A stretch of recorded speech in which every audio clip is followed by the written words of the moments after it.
बिस्मिल्लाहिर्रहमानिर्रहीम। अस्सलाम वालेकुम। उम्मीद आप सब दोस्त खैरियत से होंगे और एक और खूबसूरत सी सुबह को एंजॉय कर रहे होंगे। आज हम आने वाले हफ्ते में, जो कि तकरीबन 5 मार्च से शुरू होगा और 12 मार्च तक चलेगा, उसका फोरकास्ट करेंगे और देखेंगे कि अब गोल्ड की प्राइस कहाँ पे जा सकती है। कौन कौन से लेवल हैं जो गोल्ड के प्राइस को हिट कर सकते हैं, क्या गोल्ड नीचे आएगा या ऊपर जाएगा, इसके ऊपर हम डिस्कस करेंगे। हमें ज्वाइन करने के लिए नीचे एक व्हाट्सएप नंबर है, उसके अलावा 2 टेलीग्राम के आईडीज हैं, उन पे क्लिक करके आप हमें ज्वाइन कर सकते हैं। किसी भी ब्रोकर के साथ अगर आपको विड्रॉल का या डिपॉजिट का मसला हो तो आप हमारे से रब्ता कर सकते हैं। नंबर्स डिस्क्रिप्शन में भी मौजूद हैं और इसके टैग में भी मौजूद हैं, आप वहां से नंबर ले सकते हैं। हम आपकी मदद करेंगे जीरो से लेकर और हीरो बनने तक इंशाल्लाह। सबसे पहले हमने देखना है कि मंडे वाले दिन मार्केट में क्या न्यूज़ असरअंदाज होगी। तो मंडे वाला दिन पुरस्कून है। सिर्फ स्विस फ्रैंक की एक न्यूज़ है, सीपीआई है। तो स्विस फ्रैंक में जो लोग काम करते हैं वो थोड़ा सा मोहतात रहिएगा, क्योंकि इसमें बहुत तेज़ी के साथ मूवमेंट आ सकती है। और 8 बजे के करीब पीएमआई है कैनेडियन डॉलर की, तो कैनेडियन डॉलर में हल्का फुल्का असर आएगा, इसलिए कैनेडियन डॉलर से थोड़ा सा साइडलाइन होकर काम कीजिएगा। अलबत्ता ट्यूसडे वाले दिन आपका तकरीबन थोड़ा सा ज़्यादा हलचल मचाने वाला लगेगा यूएसडी में, क्योंकि एफईडी की चेयर पॉल की स्पीक टेस्टिफाइज है। क्योंकि टेस्टिफाइज के अंदर पहले तो कुछ नोट्स आते हैं, उसके बाद क्वेश्चन आंसर का सेशन होता है। तो जब तक ये क्वेश्चन आंसर का सेशन चलता है मार्केट में हलचल रहेगी। इसलिए 8 बजे के करीब जो यूएसडी में एफईडी की चेयर पॉल टेस्टिफाइज है, इसके ऊपर थोड़ा सा मोहतात रहिएगा। और मंगल वाला दिन बहुत इंपॉर्टेंट होने वाला है मार्केट के लिए। इसके अलावा ऑस्ट्रेलियन डॉलर में कैश रेट है और आरबीआई रेट स्टेटमेंट है। ये दोनों न्यूज़ मार्केट में थोड़ा सा हलचल मचाएंगी एयूडी के लिए। वेडनेसडे को अगर देखें तो वेडनेसडे को आपका एयूडी से स्टार्ट होगा, क्योंकि इनके गवर्नर की लॉ स्पीक है, ये मार्केट पे असरअंदाज होगी। और उसके अलावा बीओसी आपके बैंक ऑफ कनाडा जोन है, उसकी स्टेटमेंट है, रेट स्टेटमेंट है, और ये एक ओवरनाइट रेट आएगी। फिर यूएसडी की और फेड चेयर पाउल की टेस्टिफाइज है, ये अभी तक चल रही है। ये पहले मैंने आपको बताया था 2 सेशन होते हैं, एक सेशन पहले होगा मंगल वाले दिन और दूसरा बुध वाले दिन होगा। उसके बाद जोल्स जॉब ओपनिंग बड़ा आपका दूसरा डेटा आएगा, और ये डेटा मार्केट पे किस तरह असरअंदाज होगा मार्केट आपको खुद बता देगी। इसलिए हमारे साथ रहिएगा ताकि हम लोग इस टाइम पे ट्रेड करें और देखभाल के करें कि ट्रेड में आप लोगों ने फ़ायदा लेना है या नुकसान लेना है। और उसके बाद मंगल वाले दिन जुमेरात वाले दिन कोई ख़ास डेटा नहीं है, सिर्फ अनएम्प्लॉयमेंट क्लेम्स है। तो जुमेरात का आपका दिन पुरस्कून होगा। जुमेरात को आप सुकून से काम कर सकते हैं, मार्केट अपनी रूटीन में चलेगी, टेक्निकल्स के ऊपर चलेगी। जो इसके असरात आगे होंगे बुध वाले दिन, उसके ऊपर मार्केट चलेगी। फ्राइडे भी आपका बिग डे होगा जेपीवाई के लिए, क्योंकि मॉनेटरी पॉलिसी स्टेटमेंट है।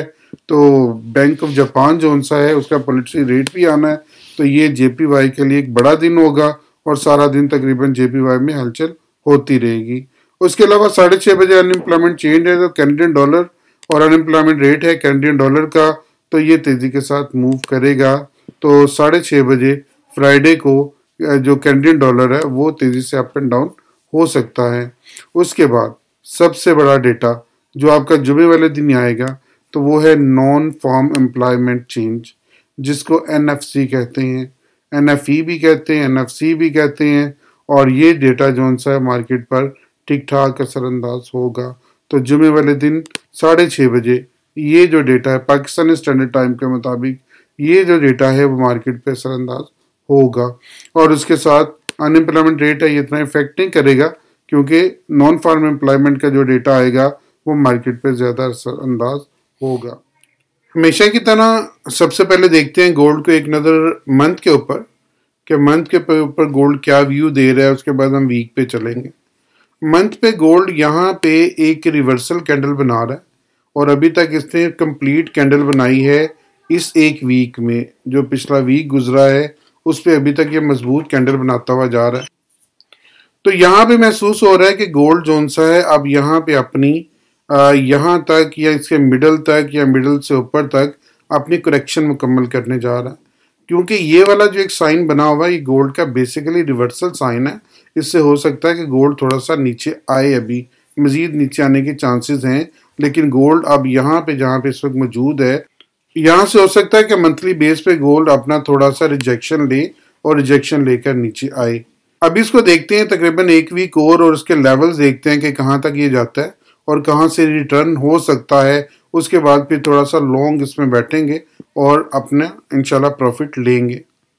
अब लेके चलते हैं गोल्ड को हम वीक के ऊपर, और वीक के ऊपर इसका एनालिसिस देखते हैं कि वीक के ऊपर गोल्ड कहाँ तक आएगा और कहाँ तक जा सकता है। इस वीक में जैसे मैंने आपको कल बताया था कि इस वीक के ऊपर गोल्ड जोन सा है उसने बुलिश एनगल्फिंग बना दी है। इसी बुलिश एनगल्फिंग का हम वेट कर रहे थे कि गोल्ड हो सकता है बुलिश एनगल्फिंग बना दे और बुलिश एनगल्फिंग बनाकर और फिर रिटर्न हो जाए। अगले वीक से हो सकता है कि अभी ये थोड़ा सा अपसाइड पे प्रीवेल करेगा और फिर क्या इसके लेवल बनेंगे वो हम निकालते हैं।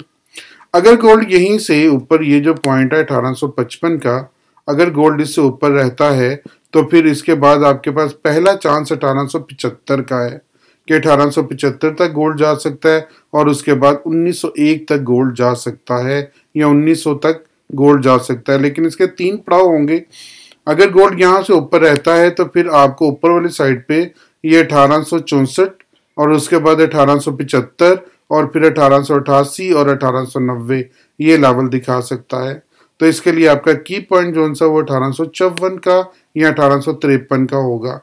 अगर गोल्ड नीचे की साइड पे आता है, यहाँ पे ऊपर नहीं जाता बल्कि यहीं से अपना शॉर्टफॉल ले जाता है, नीचे की तरफ आ जाता है, तो आपको पहला पड़ाव 1846 का मिलेगा आके। 1846 से 1840 और उसके बाद 1830 ये मार्केट में अगले पड़ाव अगले हफ्ते में मतवक्को हैं, क्योंकि अगला हफ्ता एक बड़ा हफ्ता है, बहुत सारी न्यूज़ है इसमें, इसलिए अगले हफ्ते में बहुत मोहतात होकर काम करना पड़ेगा। लेकिन ये जो बुलिश एनगल्फिंग है ये भी बता रही कि गोल्ड की अपसाइड अभी बाकी है, गोल्ड की अपसाइड अभी ख़त्म नहीं हुई, इसलिए बहुत ध्यान से और सोच के और देखभाल के काम कीजिएगा अभी, क्योंकि अगले हफ्ते में गोल्ड की मूवमेंट सेट होगी कि इसने किस साइड पे जाना है।